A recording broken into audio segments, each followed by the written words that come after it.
Welcome to the Wealth Embodied podcast. I'm your host, Brianna Faringer, an attorney, spiritual guide, and wealth activator. I'm here to help you align your mindset for abundance and break through any glass ceilings with money.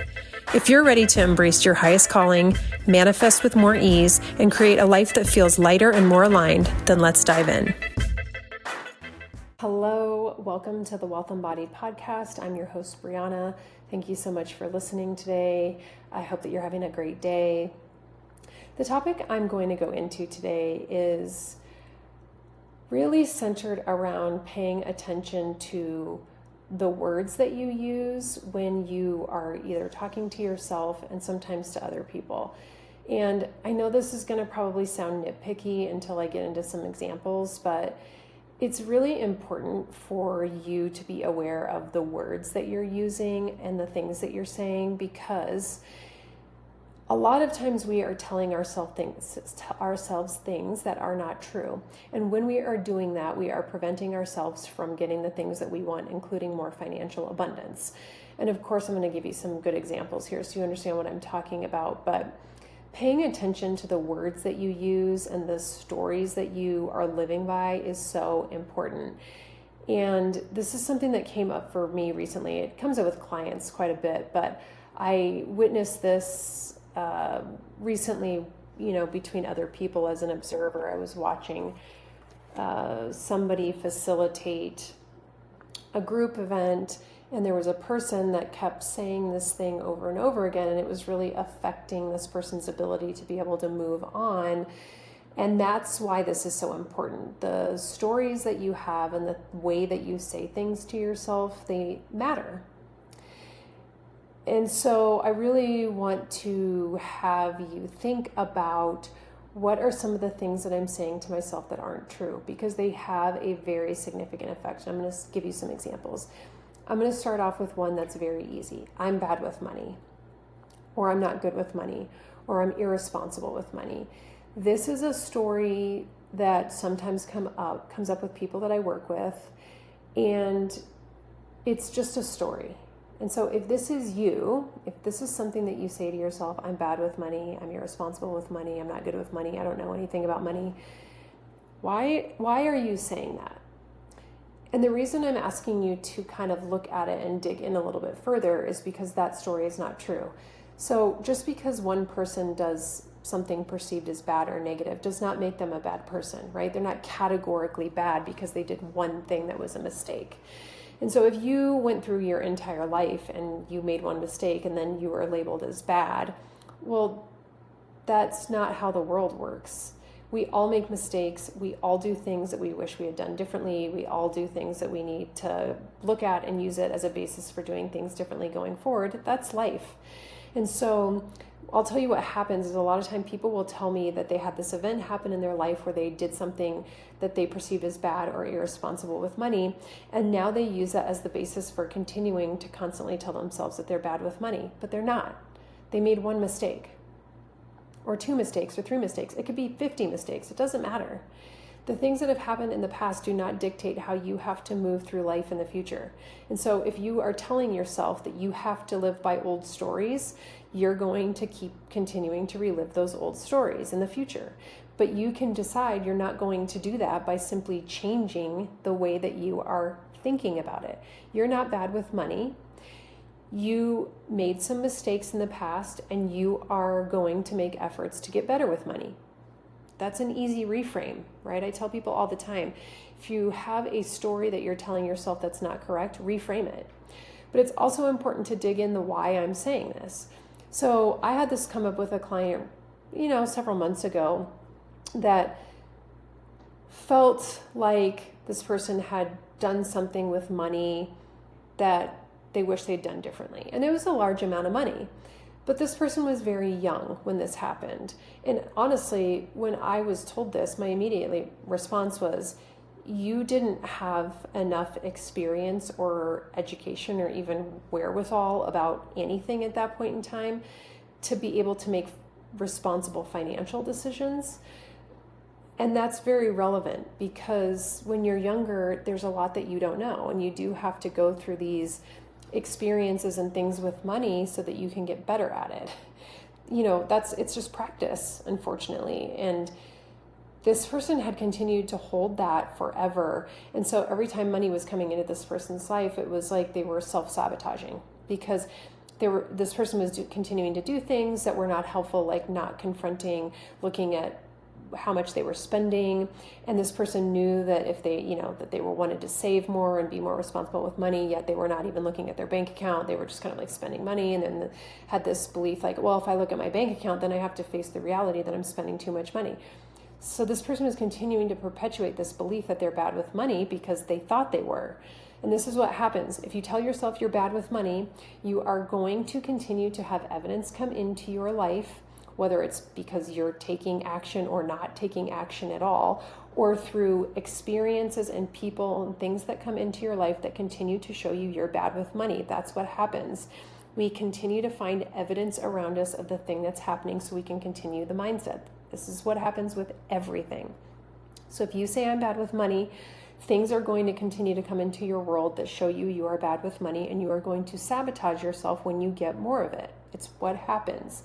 So if you say I'm bad with money or I'm irresponsible with money, whatever the thing is, why? Why is it that you're saying this? Did somebody tell you that? Did a parent tell you that? Did a significant other tell you that? Did you make a mistake once and you just couldn't let it go? There's some healing that may need to be done there, and that's okay, right? The money is reflecting back to us all of the things in our life that are already needing or wanting to be healed. So if you want to get better with money, you really do need to look at these things. You're not bad with money just because you made a couple of mistakes before. Even if they're big mistakes, that doesn't matter. You have every opportunity to change it and fix it moving forward. Use those as a basis for determining you're going to do something different. Another one is, I don't know anything about money. Yes, you do. Everybody knows something about money. Why is that important? Because when you tell yourself you don't know anything about money, it continues to perpetuates this belief that you are never going to know anything about money. The thing is, you don't have to know a lot about money to be able to build wealth. You need to know some things about money. And I'm going to give you some examples. Like if somebody says to me, I don't know anything about money, I would ask them, what do you actually mean when you say that? Because that's going to mean different things to different people. If I ask one person, what does it mean to you when you say, I don't know anything about money? They may say, well, I don't know anything about how to invest it. Okay, that's a very, very different thing than saying, I don't know anything about money. Everybody knows something about money. We know that it's an exchange for services. We know that we give it to people when they do things for us. We know that we get it from people when we do things for them. We know that if we have, a job or we see clients or we have a business, that money goes into our bank accounts, that it goes out of our bank accounts, that we use credit cards to pay for things. There's a lot of things that people know. So if I hear somebody say, I don't know anything about money, yes, you do. You know a lot of things about money. You just don't know everything there is to know about it. And there's nobody that knows everything that there is to know about money. I can just tell you that with absolute certainty. People that know a lot about investments and about cryptocurrency and algorithms and all of those things, they might not know a lot about those specific products or those specific items, but they don't know every single thing there is to know about money. Nobody does. And I'm just saying that because you're never going to be an expert probably in everything. And so having some awareness around that and just getting to the point of what is it that you're really saying? What are you trying to convey? If you say, I don't know anything about money, do you mean I don't know how to budget? I don't know how to manage it. I don't know how to save it. I don't know how to invest it. I don't know how to earn it. Like, what is it? What is the thing that you're actually getting to? Because if you continue to tell yourself you don't know anything about money, you are going to keep yourself stuck and in a place of feeling completely powerless with it. And the thing is, you do know things about money. Everybody does. We all know some things. I'm a tax attorney. I have a master's in tax law. There's a lot that I know about tax. I don't know every single thing there is to know about tax. I don't know every single thing there is to know about financial products or investments or in securities, cryptocurrency, futures, commodities. There's a lot of things I don't know about. I know a lot, but just because I don't know all of those things doesn't mean I'm going to say I don't know a lot about money or I don't know enough about money, right? I know a lot, and so do you. So don't give your power away to somebody or something else by telling yourself you don't know things. You do know a lot. And this is important, again, because if you are living by these stories, you're going to keep yourself from being able to learn more about those things. And you're really not giving yourself credit for what you do know. We all know a lot of general things, right? Whether it's about money or otherwise. You may know that people put money in the stock market. Just because you don't know the specifics beyond that doesn't mean that you don't know a single thing about investing. These things matter. The words you use matter. And that's why I really, like when I'm working with people, I want them to develop an awareness around what is coming up for them. And in the beginning, this feels hard because people are like, well, I already have so much to do. Now I have to start paying attention to every single word I use. This is very easy if you practice it. It's just very easy if you practice it. For me, this is second nature. I don't even think about it. I just realize it, and I will catch myself doing the same thing and being like, that's not a true story, Brianna. What actually is as a true statement around this? So like, instead of saying I don't know anything about money, I would get clear on what the thing is. If it's that I don't know anything about saving money, then I would try to reframe that and say I want to learn more about saving money, right? Flip it into a narrative that's helpful for you.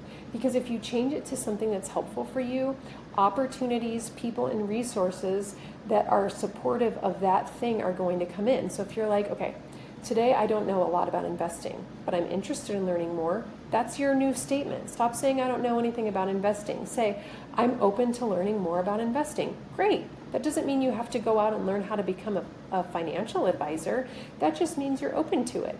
You might find that a lot of people start to come into your universe that are supportive of you doing that. And that's because you've changed your perspective on the thing that you're thinking about. It's that easy. It really is this easy, you guys. There are some things that are not that easy to change. This is not really one of them to me. Just recognizing what thoughts are that are going through your mind, and is this true, number one. If it is true, then what is a way that I can reframe it, or is there some healing I need to do around this thing? If it's not a true story, what's a different story that I want to live by? I wouldn't go from being like, I don't know anything to like, I know everything, because that's also not true. Change it to something else. So if I was saying like, yeah, I don't know a lot about investing, okay, maybe that's true. You don't know a lot about investing, but if you continue to say that in that way, in the negative, in the scarcity, in the lack kind of perspective, you're not going to be able to change the thing. So instead I would say, I'm open to learning more about investing. That doesn't mean you have to go out and do it. It just means you're open to it. And if it comes to you, great, but you're not going to live by the story that you're bad at this or you don't know anything about it. We tend to talk in absolutes, like I don't know anything, or I never do this, or stuff like that. And it's important to be aware of when you're saying those things. And it's very easy to do this by journaling at the end of every day. I tell people journal, whether it's at the end of the day or in the morning. Journal, what are the thoughts that you've had that have been coming up around money or anything else? And just start to explore them. Is that true? Is that not true? And then you can start to easily figure out how to reframe these things. This becomes so easy, you can't even believe it. But this is important because if you tell yourself you're irresponsible with money, you're always going to be feeling like you're irresponsible with money. It's like you're not going to be able to break the cycle. And I had this exact thing come up recently, and I was an observer of it, and it was actually it was a really good experience for me to observe it as a non-participant in the conversation, because a lot of times I'm helping guide people through some of these mindset changes and recognizing where they're coming from and why they have them and how they can shift them. But I was watching this in a group setting that was being facilitated by somebody else. And there was somebody in the group that kept saying, well, I don't know anything about this, so I can't make a decision. And the facilitator kept saying, but is that really true? Do you really not know anything? And she kept saying, well, there's more that I need to know. And the facilitator kept saying to this person, well, so you are confusing with not knowing everything about this topic, or not knowing some things with not knowing anything, and that's not true. And the reason that was so significant was because it was pretty easy to watch and see that this person was stuck. This person was completely stuck, stagnant, not able to make a decision, like in freeze mode. Because this person had decided that they needed to know everything about a topic to move forward, as opposed to just knowing a little bit more, or recognizing that this person actually had sufficient information upon which to make a decision. It just wasn't being trusted. She didn't trust herself. She didn't trust the universe. She was kind of looking for the perfect decision. There's no such thing as a perfect decision. And this is something I see people struggle with all the time. They get caught up in not being able to make decisions because they have a story in their background about something. And it might be like this: well, I don't know enough. Sometimes you're never going to know enough before you have to make a decision. It depends on what the decision is, what the thing is. But the reason that this is important is because if you are telling yourself a story about something, it's going to keep you stuck. So if you say, I can't move forward because I don't know X, Y, and Z about this, okay, depending on the topic, it might be that you need to learn some more about it. And I'm just going to give you an example. Let's just say you're trying to figure out, if you want to look into a different job.